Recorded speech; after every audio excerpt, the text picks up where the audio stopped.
со всеми туроператорами, которые не заплатили деньги.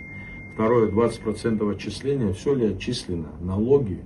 Это вот прям очень важно, чтобы мы были ярким показателем того, как туризм должен развиваться. Мы не можем не выполнять те условия, которые на нас возложены.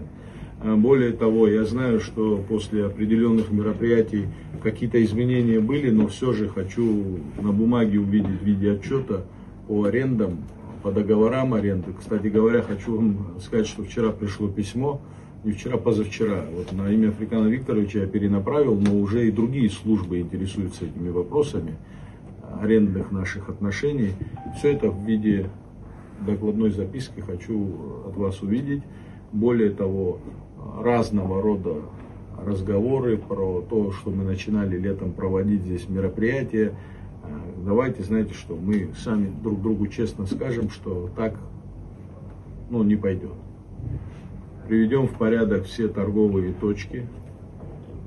Какие-то вещи, которые абсолютно не соответствуют ни времени, ни духу, ни самому понятию курорта Пицунда, должны быть, как сказать, приведены в соответствие, скажем так, мягко говоря.